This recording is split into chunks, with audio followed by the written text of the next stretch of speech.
I genuinely don't think. Ooh. I genuinely don't think that women start getting desperate from a young age. I think that women start getting desperate when they have been sold lies and fairy tales on how women should be, or how womanhood should be, or how femininity should be. And when women start to see that those fairy tales are not coming true in their own lives, they start to panic. Okay, because they're like, we have all been sold this fairy tale. Why is my fairy tale not coming to pass? Why is my own share? Where is my Prince Charming that they said if I was just gonna focus on my life and at some point a Prince Charming will stroll into my life?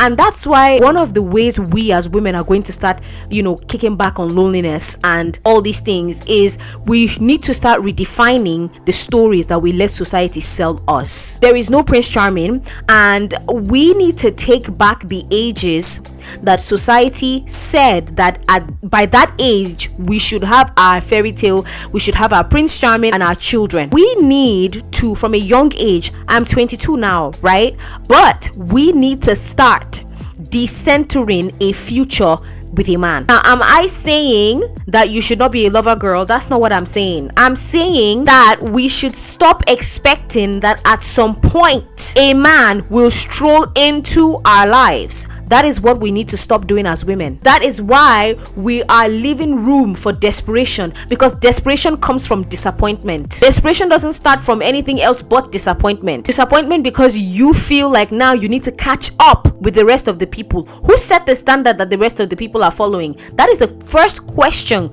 you should be asking as a woman, because society is rigged. Okay, the system is rigged and is not supposed to be in our favor. So you need to question the things that are making you desperate. And when we get to some ages, 35, 37, 38, 40, we start to see that stage of our lives as time winding down. We unconsciously buy into the narrative that we are easily expired.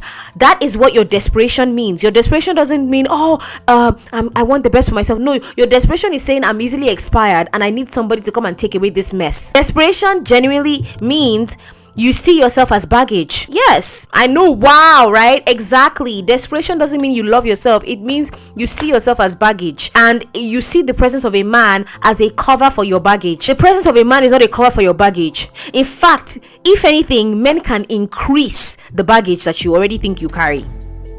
So the presence of a man is not a cover. The presence of a man is, just the presence of a man. It's nothing. But really, we need to prepare to be disappointed. And when women have that outlook on life, they'll be like, don't be such a negative Nancy, don't be such a this and that. Why are you, especially Christian women, why are you prophesying bad on yourself? Why can't you just trust God that you will find a husband? How about trust God that you will actually not find one and you will still be okay? Women buy into these fairy tales and start expecting their Prince Charming, as opposed to expecting or deciding to live life with or without a Prince Charming. They don't give women those other options, and that is what makes me mad.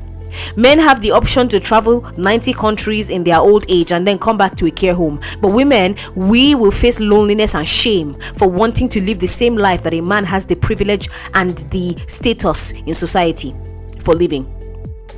If a man is in his 40s and is traveling the world and has money, yeah, that's a big deal. That's a rich guy. But if a woman is in her 40s and is traveling from country to country and has money, she's a failure. You need to understand that decentering what failure means to society and how that means to you, or how that applies to you, you need to start looking into that. What does failure or being a failure really mean to you as a woman? You need to set those standards. Do not listen to what society says, because society favors men, and in fact, society, they always gauge women when it comes to marriage because they need to see how well they can take care of men, not how well they do for themselves. Now, society is not expecting marriage to be what is good for women. Society is expecting marriage to be how well a man is taken care of. Oh my days. I think we women, we need to wake up. They are checking on you if you're playing the same role your mother before you played and your mother's mother before her played. They are checking to see if you are in line. That's why when a woman is successful, beautiful, body T, spiritual life T, they start checking, where is the man? Because how dare you attain this? Get in line. That's what society is telling you. Get in line. Line up for this desperation queue like the women before you. But you don't have to do that. You know that, right? And loneliness is sometimes not a sign that you have failed. It's actually a sign that you have done so well with protecting your body and your mind. It hurts to be alone. No. Actually, loneliness feels painful. But you need to turn that loneliness to solitude. Two very different things. People can enjoy being alone. Loneliness, on the other hand, starts when women start to think. Now, I'm not saying that you should not want romance. If people seem to think you hate marriage, I don't hate marriage. I hate how marriage has been marketed to women. I don't hate marriage. If you marry a man that is absolutely afraid of you and terrified of you, that's a good marriage. A man that cannot even look you in the eye, that's a good marriage. A submissive man that barks and you walk on him every single time you need to go to the bathroom, that's a good marriage. I'm not against marriage. To submissive, obedient, and yes ma'am kind of men, I literally have nothing against that. But I don't like how it has been marketed to women. That's my thing. Genuinely, what I'm trying to say is, take away these things from this video, right? What does loneliness mean to you? Why do you feel lonely? And at what points do you start to feel lonely? And what do you expect from your love life? What do you expect from romance? What do you expect from men? And at what age would you grow tired or weary of expecting men in your life? Like, what you see, these are the questions we need to ask ourselves. What is fueling my delusion for some random Disney ass love story? That is the first place we need to start looking into. And then when you find whatever fantasies you have about marriage, kill those fantasies. I'd rather be pleasantly surprised than disappointed. I'd rather be pleasantly surprised that, oh my gosh, even though I wasn't expecting a man, here he came, here he is. I'd be rather surprised and, taken by surprise and quote unquote swept off my feet, not in a romantic sense, but in the sense of like, oh wow, I didn't even have to do anything and he's here. As opposed to waiting all your life for a freaking love story, and then when you get to your 40s, you're like, well, where's my love story? Now you want to do anything to get a love story. Kill it. And all those things that are making you expectant, decenter them. If you are a lover girl, get some reality lenses on.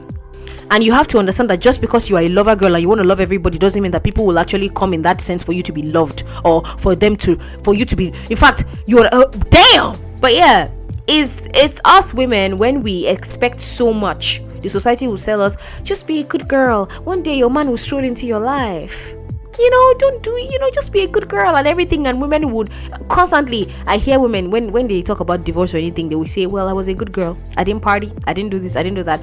The dreams that society is selling women is a lie, a bold-faced lie. You understand what I'm trying to say? Now, with all these, I hope that I have been able to explain more on whatever I decided to talk about today, because I didn't even mean to talk about this. But yeah, just think about what I've said, okay? And when next you feel, because I have an ebook coming soon, when next you feel lonely, sit with it and think about all I've said.